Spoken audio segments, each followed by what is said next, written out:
If you like audiobooks or audio shows, check out a free trial of Audible. Just click the link in the description. Welcome to MINDSHOCK. This is Bruce McGuire, And JR. and we are discussing one of the earliest known UFO sightings in China, and we're going all the way back to the 11th century. This would Oh boy. be the 1060 AD sighting, and it is a doozy. JR will bring his expertise in U.S. government involvement, as they seem to have their hands in just about everything nowadays. Including the 11th century.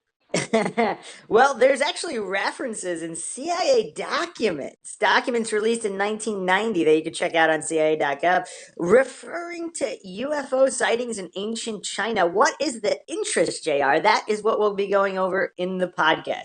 If you like the podcast, donate to our PayPal. You can check the link in the description. Make sure you subscribe to the channel, hit the bell for notifications. Make sure your device allows those notifications to come through. If you like the podcast, hit the like button. Feel free to share it across social media platforms. Like and follow our Facebook page. Some exclusive updates coming there that will only be on Facebook. And you could also check us out Reddit, Twitter, and Patreon. And patrons do get priority in case requests.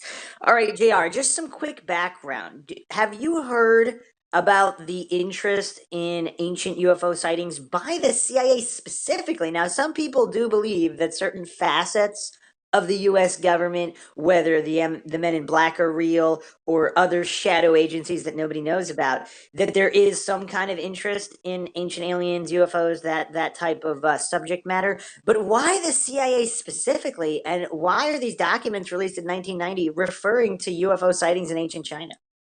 Well, Bruce, I'm not really at liberty to discuss what, like, the CIA, like, why they do what they do, or what, like, they, gather intel on. I've said on specific occasions, the CIA is an international intelligence gathering organization for the United States government. And on a lot of circumstances, they gather intelligence. I mean, it could be for a couple of different reasons. It could be because there actually is, UFOs. It could be because there's a splinter religion based around these UFOs that they want to learn more about. That's international. That could be a terrorist group. Or it could be, it could impact the infrastructure of the United States of America. If we look at Harvard, they did a research of people that, like, cup their penis when they go to, a urinal, as opposed to the people that don't. So there are a lot of organizations, even outside the USA, that are outside the U.S. government, I should say, that perform, like, really odd, like, surveys and do really odd research for reasons that the average American, taxpayer would be like, what the hell? Like, we're spending millions of dollars on this. But, ultimately, there is some sort of head at the, with regarding the research. I don't really understand why they would, get involved with this. But, I mean, even the British monarchy, MI5, they're involved with, like, various research projects, within their own 5,000-year history that, like, their taxpayers would probably ask the same question. Like, why are we doing this? Like, we know what happened. Like, there was a sighting. It was in the what was the exact year, Bruce? 1060 AD. Exactly. So, I mean, we're talking about 1060 AD. I mean, that's a substantial period of time ago where, but, I mean, if you were to even watch, say, like, historical shows, ancient Egyptians making batteries, they don't necessarily, it doesn't have anything to do with our current environment, but people have paid thousands and tens of thousands and possibly even millions Well, I think into research. There seems to be a difference, though, because if UFOs have been an ongoing threat for many millennia, that's a little different than figuring out how the Egyptians made a battery, because there could be some. Well, I mean, again, like, the way they made a battery has actually been linked to UFO principles. So, yeah, I mean, I know what you're saying, but and that's maybe a reach. And I know I'm famous for going off topic, but I just want to say that, like, a tremendous amount of research, especially by, like, DARPA and NASA and, like, like CIA, I could see the CIA doing it for maybe, like, an international cause. Like, it you want to understand, if you're an international intelligence gathering organization, other people's cultures and other people's myths, so then you can predicate on that. Let's get into it. So, what's interesting about this sighting? It's not a no-name random urban legend or anything like that. It was reported by multiple witnesses. And supposedly this UFO returned several times. So it wasn't like some one-off phenomena or whatever swamp gas explanation you want. And the other thing that's interesting, it was reported by polymath scientist and statesman Shen Ku. So this guy was considered by some to be the first Renaissance man. This guy was a scholar involved in multiple fields of study. So it wasn't exactly a sighting by some random crackpot on the street. So Well, and at 1160 AD, it wouldn't be, because random crackpots on the street, especially if you look at like Chinese dynasties, like, 99.999% of the people were kept uneducated and poor to work for the emperor. So the fact that it's been reported by multiple scholars, well, actually, I'm not sure who the other witnesses were. I don't know if the other witnesses were random street drunkards, but one of well, them. they can't, they can't be, because I mean, based on what you're saying is, Well, I just didn't the finish. ability. I didn't finish saying. You interrupted me. I didn't finish giving the account. So the this sighting was also discussed on the American Association for the Advancement of Science website, and it mentions this. So this UFO, they called it the Pearl, and it had doors. It hovered, and it was able to take off at tremendous speeds. So, Dreampool Essays contains the first ever mention of an unidentified flying object, a mysterious entity that apparently made regular appearances in the sky over Fanling in Yangzhou province. It was observed to open its door to emit a great light. The spectacle was like the rising sun lighting up the distant sky and woods in red. The object was nicknamed the Pearl by a local poet, and the Pearl Pavilion was built as a viewing platform for tourists.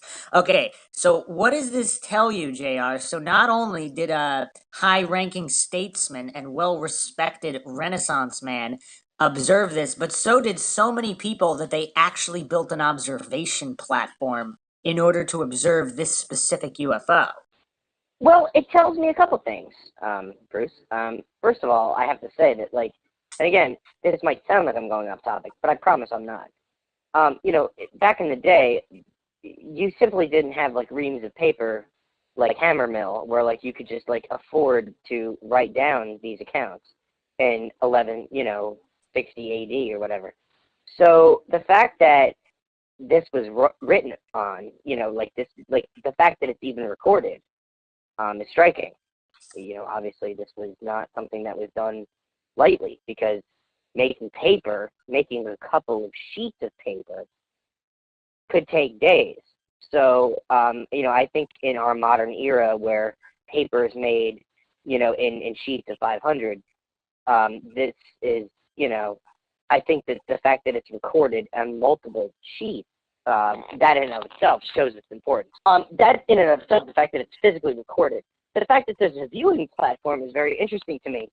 Do I think it's a UFO? It's hard to say, because, again, you're saying that the craft had doors, correct? That's what the explanation listed says, which I find curious as well. But a lot of UFOs are reported with doors or some kind of opening. See, I mean, perhaps there was another planet or an asteroid, but asteroids pass.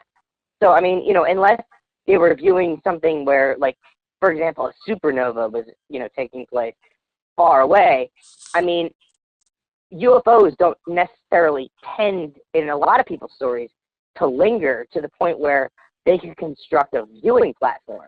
Well, it said it had doors, plural, hovered, as in it stopped moving and hovered, then just took off, and then came back. So I'm not sure what kind of What kind of astronomical phenomena would match that description? I don't either. I mean, I'm kind of speechless. I mean, is there anything in the account that speaks to the entities involved with the craft, or was it just simply? Well, let me go over everything there is. So, on the American Association for the Advancement of Science website, this article written by Stephen A. Edwards, Shen Ku, the first Renaissance man, question mark. At a time when Europe was still struggling to throw off the Dark Ages, Shen Ku, a Chinese scientist of the Song dynasty, made remarkable progress in an amazing variety of fields of endeavor. His Dream Pool essays, named for Shen's garden estate, written around 1088 AD, covered various aspects of astronomy, mathematics, physics, geology, cartography, meteorology, navigation, zoology, and botany. That's a pretty long list of expertise. Besides his scholarly activities, Shenko was a military tactician, a statesman, an administrator, and a poet. He was the ultimate Renaissance man despite living long before the Renaissance and on the wrong continent.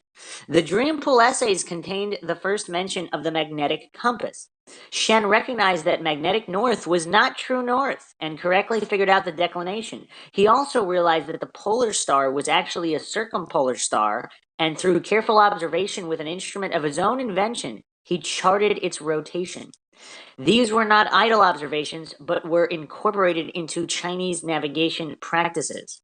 Shen Ko and his colleague Wei Pu made accurate astronomical observations of the moon and planets by observing them 3 times a night over the course of 5 years, a project not matched until Tycho Brahe's extensive observations 500 years later.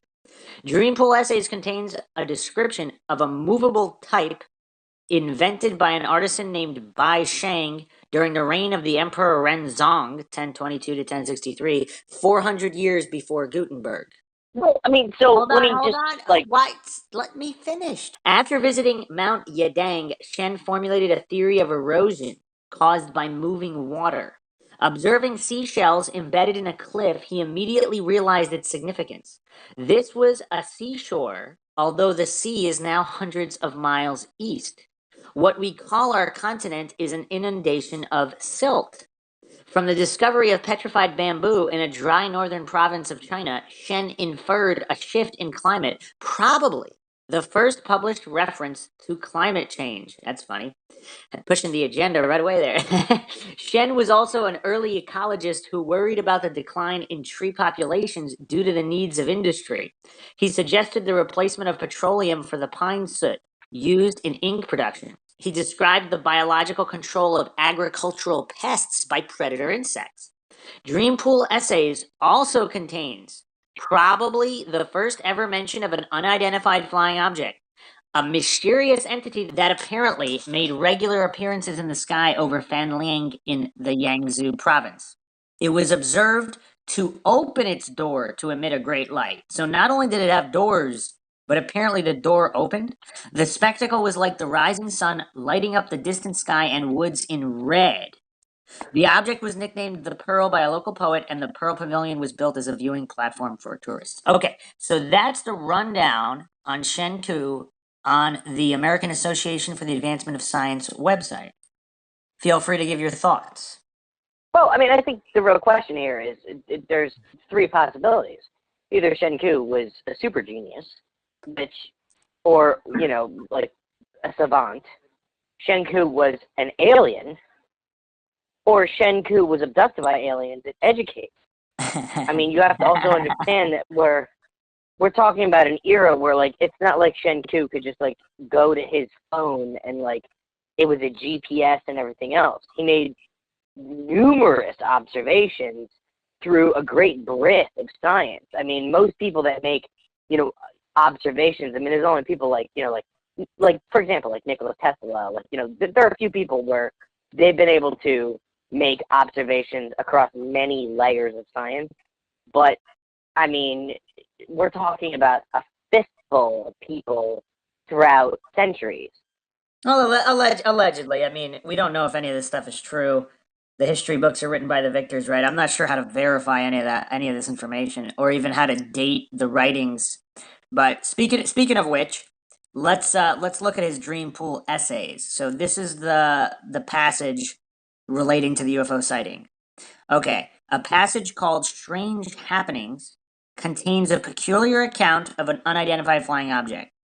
Shen wrote that during the reign of Emperor Renzong, 1022 to 1063, an object as bright as a pearl occasionally, so he doesn't say how often, hovered over the city of Yangzhou at night, but described first by local inhabitants of eastern Anhui and then in Yangtze. Shen wrote that a man near Xingkai Lake observed the curious object. Okay, so here's the observation that this man said from the Dream Pool Essays. Opened its door, and a flood of intense light like sunbeams darted out of it.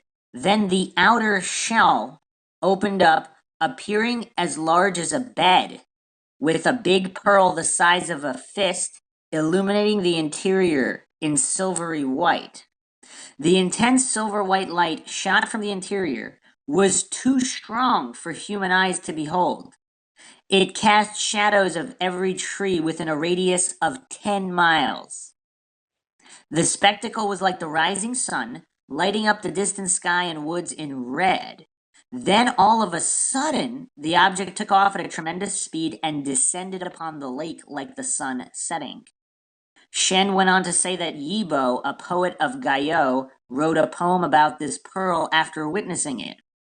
Shen wrote that since the pearl often made an appearance around Fanlang in Yangzhou, the people there erected a pearl pavilion on a wayside where people came by boat in hopes to see the mysterious flying object.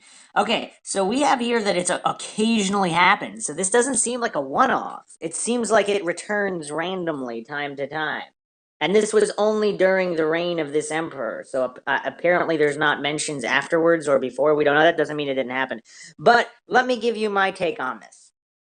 If perhaps there was another civilization, perhaps either the Atlanteans using, because we don't have, all these dates are all, I mean, can we really verify any of these dates irrefutably? No, and we can't. Yeah, of course not. So if we don't know exactly what, okay, there's been so much tomfoolery and alteration through history. Once again, if you haven't checked out the MindShock Altered History podcast series, we go deep into how history has been manipulated by not only victors of wars, but entire civilizations for the purpose of keeping their citizenry in the dark on various issues. Which, again, in this day and age, is it really that hard to believe? I don't know. But if the Atlanteans did exist at this time period, or we could say the Tartarians or some other unknown advanced civilization, not necessarily extraterrestrial. If they had advanced technology and they were simply flying around China, maybe the higher ups, maybe the emperor, maybe they visited the emperor, who knows? Maybe they were just on a scouting mission. Either way, it seems like no one except the very, very top dogs of Chinese civilization would have known about them. Similarly, if let's say Americans or first world countries are exploring the Amazon and they fly over uncontacted tribes, those uncontacted tribes might see this advanced aircraft as some kind of magic object emitting strange light. But for example, the heads of the country, like let's say the Brazilian government, some of the absolute top heads, especially if this is top secret in any way, they might be in contact with those first world countries or countries with advanced technology that are visiting. Whereas all of the uncontacted tribes, or even people not in the know, for example, Shen Ku, definitely he was up there as a military tactician, but he was not the emperor himself. He did not seem to be the right hand of the emperor. So if he's not in the top inner circle, he might not have known this. So this might not have anything to do with aliens at all. That's possible, Bruce. I mean, again, like technology, in the hands of an uncontacted tribe. Like, I mean, it's kind of almost like stepping on an ant. Like it's with the bearers of technology, and like I said before, with the batteries. I mean, like there are certain things where it's been such a long time. I've said this before, and I'll say it again. Is that like legend becomes myth. Like, so, I mean, it's something where, it could have been legitimate. I mean, the one thing that is finite is that ancient civilizations had technology superior to those of just simply making pottery or simply crafting swords. There were bodies of people behind, the intelligence of their communities. Those are the relics that have survived the test of time.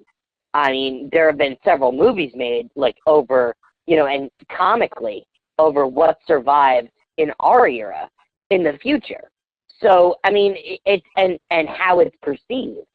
So, I mean, it's a basic human understanding that, the cell phones, if 1,000 years from now, if some individual on Earth was to pick up a Galaxy 10 or, an iPhone 10, what would they think of it?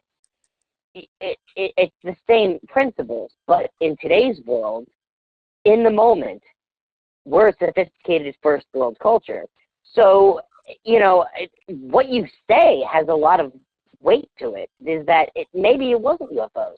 Maybe it was simply technology that fell into darkness. I mean, look at simple things such as, illuminated manuscript. That's a lost art. Now, it's a simple art. It's a basic art. People look at that and they say, oh, okay. But, at the end of the day, today, we still can't replicate what the masters did in their own time. So, although we would like to believe that we know everything, even the simple stuff, the fact is that technologies come and go with the advent of cultures and, time. Those technologies actually could supersede the technologies we have in the mainstream today. They just simply died out in their own time. Yeah, another possibility is time travel.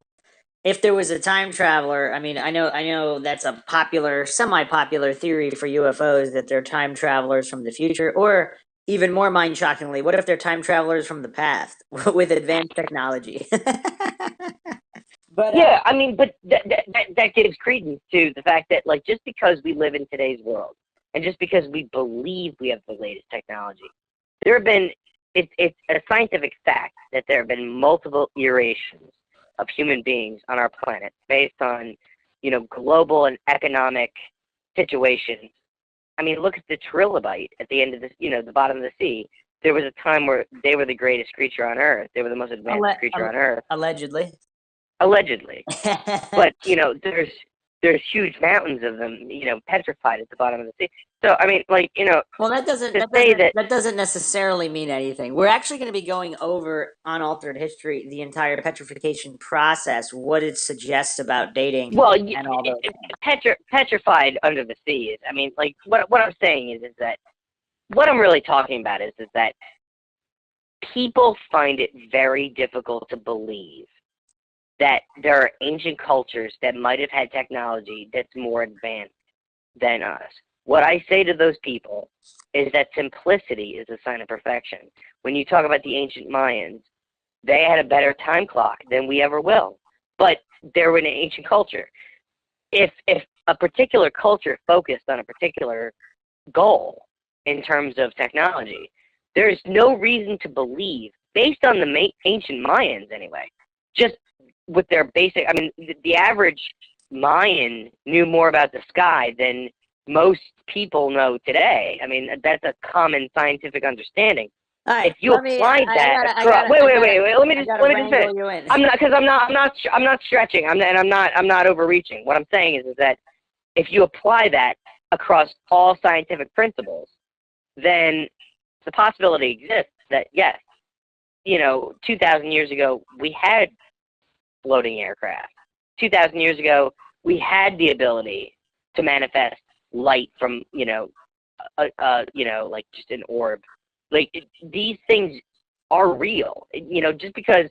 Or they could be our culture. Or they could be demonic entities.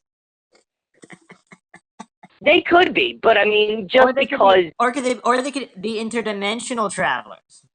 A lot of our viewers are, tied around the fact that we have the latest and greatest of everything. The fact is that just because we believe that doesn't make it true. Yes, you've said that And numerous that can be times. applied I across think I think everything. everybody got your point. It's a good point.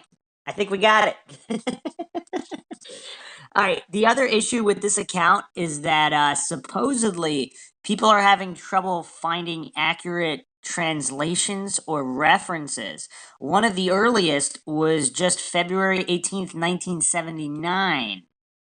And this was when Professor Zhang Longkai of the Chinese Department of Peking Teachers College referenced this account in Beijing's Guangming Daily. The article was entitled, "Could It Be That a Visitor from Outer Space Visited China Long Ago?" So, other than that, we don't have too many more references. Paul Dong in 2000 referenced it as well and translated it. However, we don't really know if there were older sources referencing it or older translations. Someone would have to do some digging to find the oldest known Dreampool Essays manuscripts and translate it from there.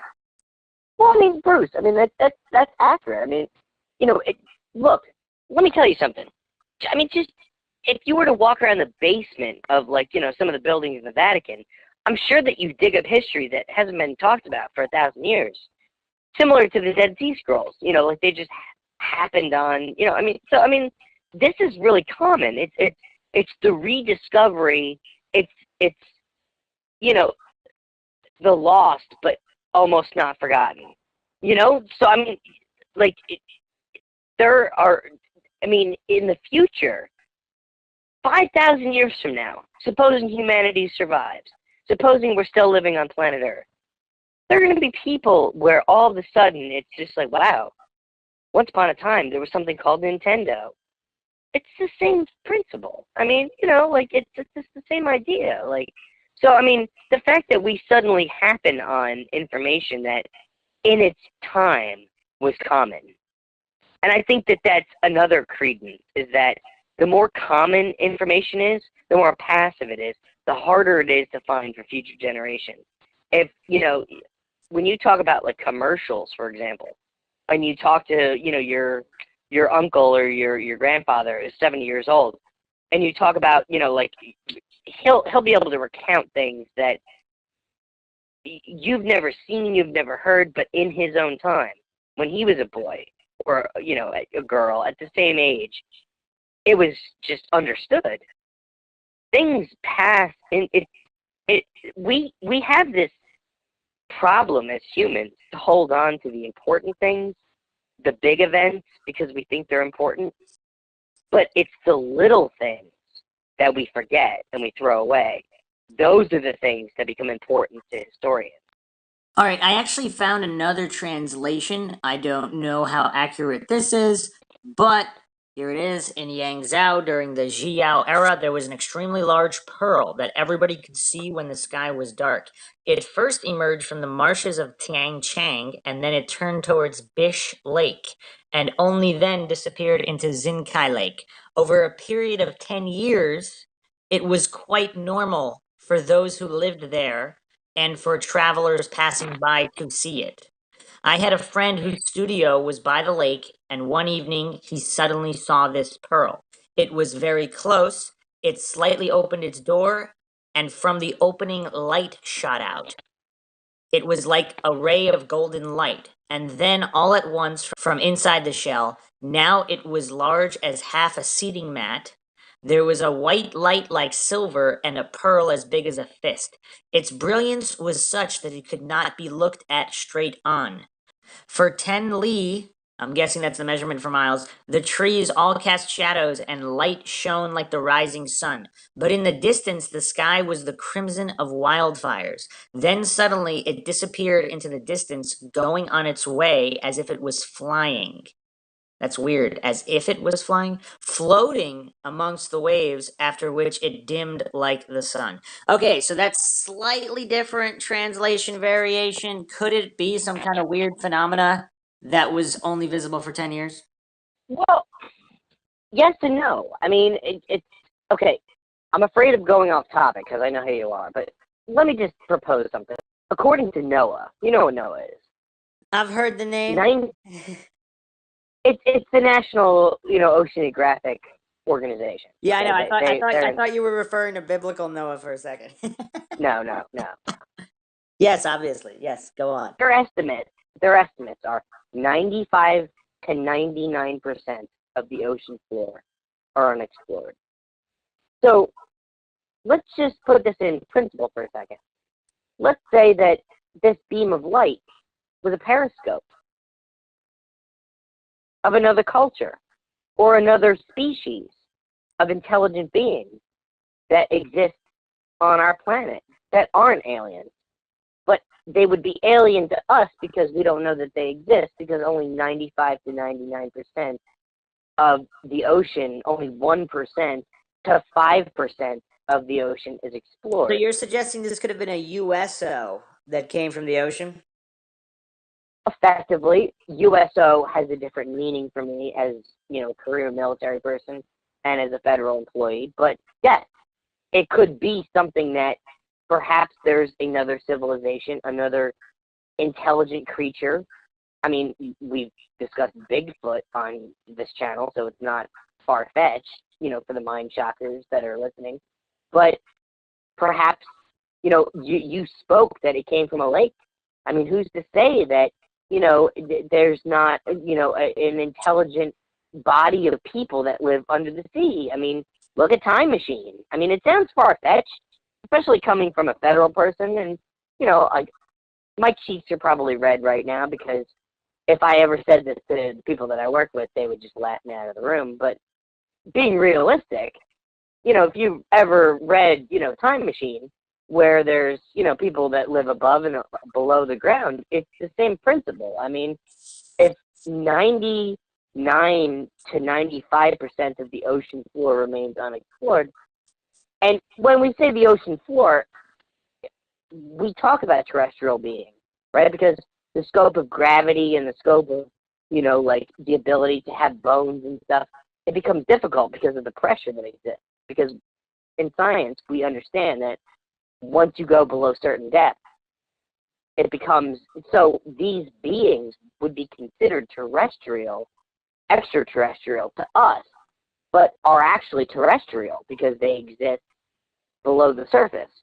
I mean, when you think about the scope of how many different cultures exist on land and are intelligent, I mean, we talk about all the time that, based on the laws of mathematics, if our planet is capable of producing intelligent life, then there must be some other planet out there that also has intelligent life.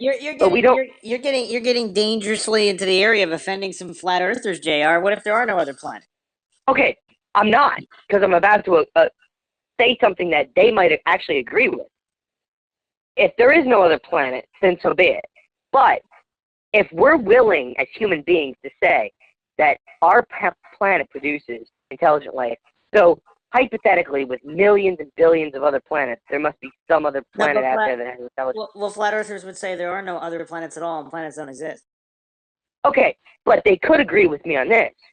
If our planet that we live on now, or our plane, because they don't consider it a planet, on land is capable of producing intelligent life. Well, Human intelligence. I believe most of the flat earthers are somewhat based in intelligent design, not necessarily the god of religion, but some kind of petri dish. I'm not talking about. I mean, again, like you're going off topic. What I'm saying is basic. This is basic. This is something a first grader would sit there and say, oh, if our planet is capable of producing intelligent life, and there's possibly other planets out there that, because there's supposedly millions and billions. So based on the laws of mathematics, an intelligent being would exist on another planet as well. Then how difficult is it for the people listening to this channel to believe that there are intelligent beings under the sea that are as intelligent as us? Like mermaids? Well, now you're just like, turning this into Hollywood. But yeah, well, mermaids. I'm just asking. No, but I'm just saying that, like, if Yeah, I understand. Our planet. I understand your point. You made it 5 times. There could be an extremely advanced, submerged civilization. Some people actually believe the Atlanteans That's either had. not necessarily humanoid. I mean, again, like when you live at those depths and those pressures, but 99% to 95% are not explored. I mean, and our government spends billions of dollars every year exploring. So, I mean, it could be simple fish, but the fact is it could have super intelligence. Okay, How are that's we fine. supposed to know? You already made that point so many times over in relation to this UFO sighting. I don't know how many more times you're gonna make that point. It's a good point. I think you've made it as much. Well, of I it think as the you reason why I make it is because, I mean, like, look at dolphins. I mean, you know, if you ask me, I mean, I'll be laughed out of the room by saying this, but I think that, like, based on the basis of evolution, that we came from the sea in the first place, and it gradually grew, you know, like, arms and legs, and, like, went into the jungle. Dolphins are, you know, like, we're going to be overshadowed by them in the future in terms of evolution. Some people don't believe in evolution. Some people don't believe that, you know, like, some people don't believe in a lot of things, Bruce. We're not going to get into evolution for this one. What I was saying was based on the laws of mathematics, and that I retain this. Based on the laws of mathematics, if our planet has intelligent life on our planet, then it would mathematically, based on the fact that people believe that there are millions and billions of stars out there that have systems, that based on the laws, simple laws of our mathematics, which could be flawed, by the way, that there would be another planet out there that had intelligent life. Now, what I was saying is that if that's the case, then if there's intelligent life, you already made that point a million times. right? Well, I'm reiterating it because what I'm clarifying what I said. If there's intelligent life on the surface of our planet, your point was then perfectly clear. Your point was perfectly clear the first 5 times. it would mathematically make sense that there was intelligent life below the surface of the same level. I don't think anybody's disputing that. And nobody, and you've already made that point so many times. There was no need to clarify it the first time. So yes, it could also be time travelers. It could be a bunch of different factors. It could be interdimensional travelers, as I mentioned before. We really don't know what this was. I believe it's also possible it could have been some kind of natural phenomena where people just took liberties with observing the natural phenomena, especially if they hadn't seen it before. The brain could have made connections that weren't there. We don't know, and then the accounts could have gotten jumbled or mangled over quite some time since 1060 AD, if that really was 1060 AD, regardless of how long ago it was. Or the brain was actually more advanced at the time, Bruce, and it actually has degraded over time, similar to testosterone, which is something that's, you know, fact. Wait. So you're saying? Oh, okay. All right. So you're saying that our modern minds are having more trouble than a mind in 1060 would with observing something like this, and that's why there's. I'm saying it's a possibility. Like, yeah, I mean, that's like interesting. Yes, I'm not arguing, or, you know, but I'm just saying, like, it's possible that, like, the actual, like, you know, mind has degraded. I mean, like, there are certain sectors of the brain that's proven in science, and there are certain things that are proven in science. There are certain areas that were more, you know, are more developed. I mean, when you look at, again, the ancient Mayans, they were obsessed with science. You don't always have to bring up countless examples. Your point is good. All right, so those are all things it could have been. Now, there is the problem of there's not really a whole lot prior to the 1970s referencing this, so make of that what you will.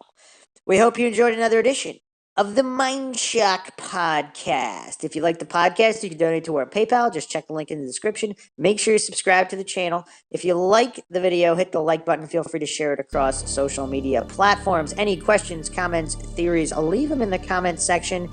Check us out, Facebook, Reddit, Twitter, Patreon. This is Bruce McGuire signing off. And JR tapping out. We'll catch you guys next time.